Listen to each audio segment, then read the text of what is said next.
Hello and welcome in this video. Well, this is the second video which I'm going to talk about the installation of some tools. What tools we need for well to run the Django or to have Django project in our machine, in our computer, or any other type of laptop or anything you use. Well, before that, let's see some tools. I want to have a text editor here. Well, a text editor is mandatory for us to have. I use VS Code. VS Code is a very great text editor for any kind of web application or for any kind of software we build. We need the VS Code. Well, it's very important. So you can use Sublime text editor as well, but I use or I prefer this text editor, the VS Code. Well, if you are happy to use this, you can use because it's very popular. Well, there is something you just write VS Code in your browser, any browser you use. Like I use Firefox, you can use Chrome or Firefox or any other browser. You just write VS Code, you can find the software and you can install this, not for exactly from here, but also from well the terminal CLI. If you have terminal, you can install from here as well. But I already have, I just showed the software completely from the website, from here, from the exact reference which everyone wants. So I just showed, that's why. Secondly, we have to install the pip. So what is pip? Well, pip is a package installer or package install. We just install the package, Python package with pip. So you have to install this. So this is the right code, or in the terminal when we have, like, we can write it here, sudo apt get install python 3 pip. Well, there are two types of Python, like there are two different versions of Python. One is Python 2 and the other is Python 3. So what is the difference? Well, Python 2 is very simple, not that much advanced, or many packages or many things are not in Python 2. So the Python 2 when get obsoleted, so Python 3 came in the market. The developers and the community and the organization just replaced Python 3 with Python 2 with Python 3. So that's why we have to mention this Python 3. If we do not mention Python 3 and we just mention like Python 2, it will be a big challenge for us as well later on. But we have to mention this. When I press enter, it will ask the password of the computer. So it is already installed. That's why I just that's not it upgraded, not needed that much more, but it is already installed in my computer. So after the pip, we need virtual environment. So what is a virtual environment? Well, let's see something before virtual environment. Let's see something interesting like that. For example, we have 5 projects in our machine, in our computer, in our laptop. So we work on all of them, but 2 of them are in Python 2, or one of them as in Python 3. So there are 2 different versions. So in Python 2, there is also something like Python 2.2 or 2.01 like this. In Python 3 also there is something like 3.1, 3.0102 like this. We have to maintain that version of each project with it specified with that. For example, if I have a project specified with Python 3, something like that, so we have to have all the libraries, all the things related to that. So if we install a virtual environment in our computer, so globally it will be installed, and every project, every Python project or every Django project will take that dependencies. not different one. That's why we just mention and we separate every dependencies, every libraries, everything here. So we need the virtual environment. This is the reason, because in our computer, for example, 10 projects we have, so we have 10 virtual environment for this. For example, 10 different computer we have in our one computer, so that's why we use virtual environment. So let me install this virtual environment. First of all, I've installed already, that's why I just show everything. Not, it is already installed in my computer. So you have to install, you have to first update this, and after that install this in your Ubuntu. So after virtual environment, we need something like we have to have or install, or we have to have a virtual environment specifically for this project. For example, let's see, in this directory I do not have anything else, so the directory is Django course, which in this course or in this directory I want to have everything. Like how we have installed the virtual environment and how to create a virtual environment. Like let's have Python 3 -m venv. So what is this? Python 3, we mentioned that we use Python 3. So after that we have here venv. Well, it is a virtual environment, and venv, it means the virtual environment's name should be this thing, venv. When we press enter, so there will be a virtual environment created for us.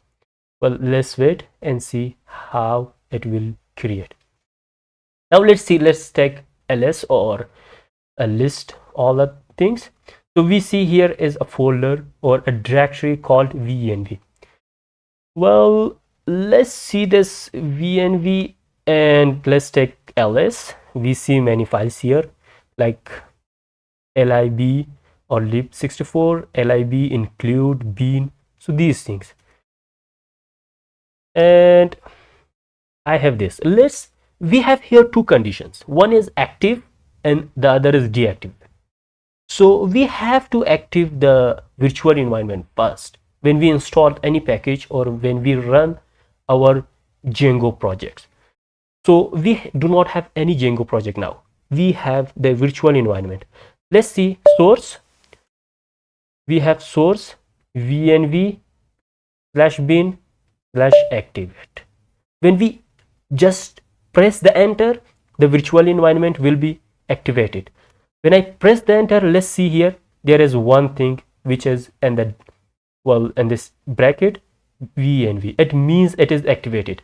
If I want to deactivate this, so I can tell, or I can say like this and press enter, it will be deactivated.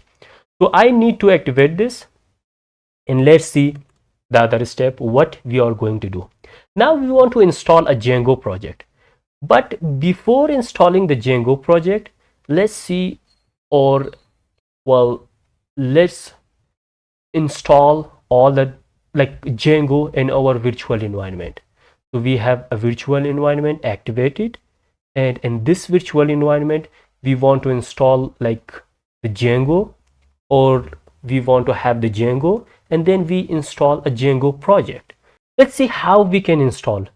We can install like pip install Django.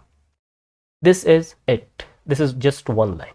When we say pip install Django, it means it will install the latest version of Django. The Django also has versions.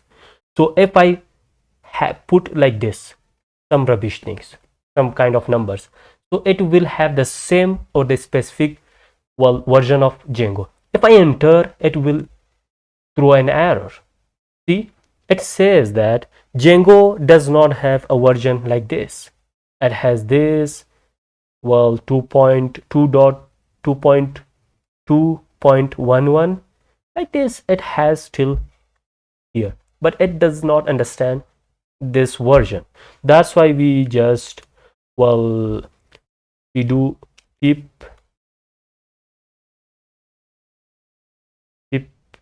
install Django.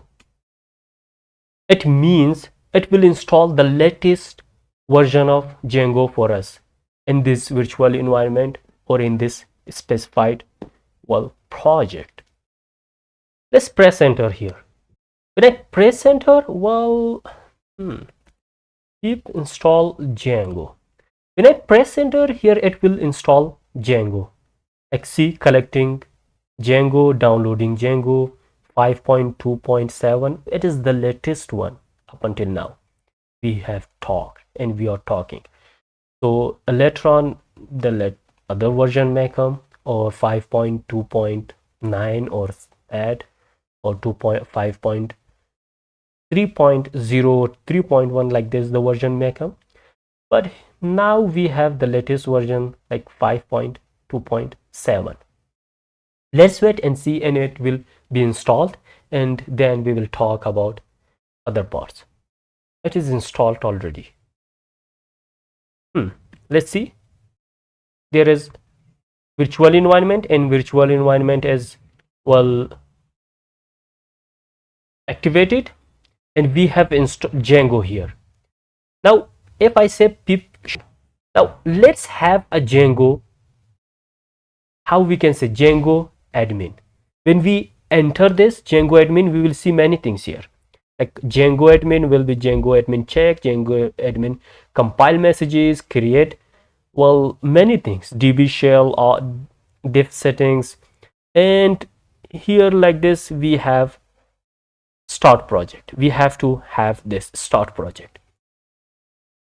Like we can say that Django admin dot project, and the name of the project will be here. Like I want to have the name of the project as config. When I press enter, there will be something like config installed. Let's clear the screen and see config. And now I want to have this config. See, there are two things. Well, before that, let me see something like 3 config. See, there are one thing is config and asgi.py. We have another file init.py, or we have settings.py, url, wsgi. There are 5 files. Now let's have this in VS Code. I just want to open this in VS Code, and we will see how the file looks and what are these files. See, there is one directory called config and init file. Init file means initialize, like it will tell that it is the Python file or Django file. So asgi is also a file which we will talk about this later on. And there is a settings.py file, and the settings, every setting of this project will be here. And there is a file which is urls. Every url of the folder, every url of this project will be here.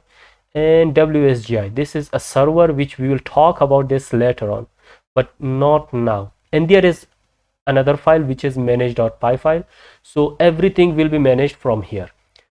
So, well, we have here everything like that, and we have taken the tree of that and everything.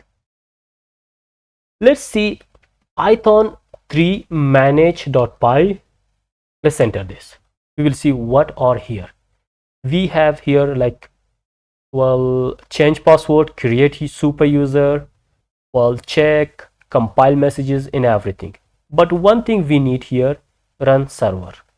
Okay, we just do like this, run server. See, we see here many things, like there are some warnings, or we can say like message, not specifically a warning or like something like that.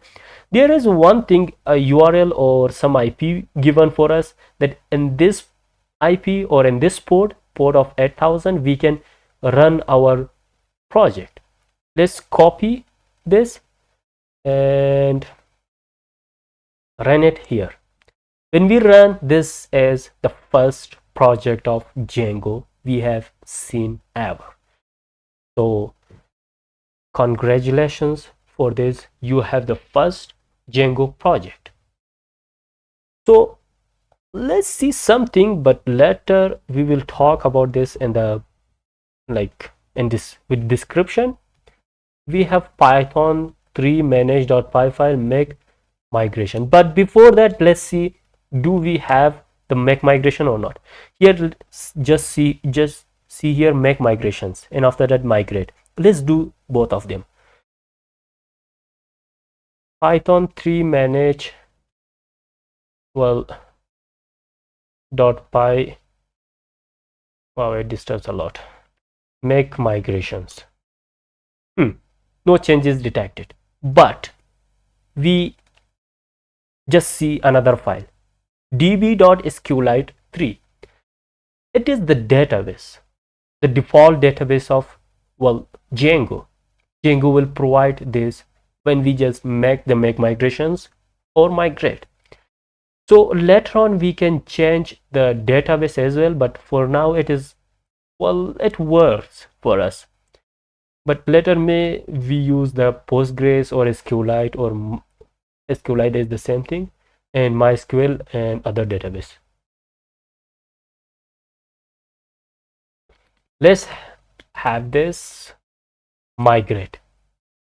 Many things are here, like many things are created here, so it is migrated. Don't worry about this. I will talk each and everything with detail. And now let's create something else. If I press here, one other thing I can see that create super user. Let's have this, and python 3 manage.py file, create super user. It will ask about the super user. I just add admin at gmail.com. Very simple, and it will tell that the password is very similar to username, and is very short and is very common. Want to continue? I tell yes. So the super user is created, and now I want to run the server. When I run the server, I just see all the warnings or all the red lines like that is vanished. We cannot see those. Let's run this on the browser, and let's have the admin panel. Here, as I said, that we have a great and very nice admin panel here. I want to have the super user which I created already. When I press enter, it will redirect us to a very great admin panel. So all the things are here, like password, change password, log out, view site, admin, welcome, everything. Here we have users, and the user I can change the name, like everything here, the username, and I can change admin, the last name will be admin, and here are some rules, and everything is here. When I click the save, you can see here first name, last name, and everything. Well, this is enough, I think, for this video. In the next video, we'll talk about the first view and how we can create view and how a Django project works specifically. So see you in the next video.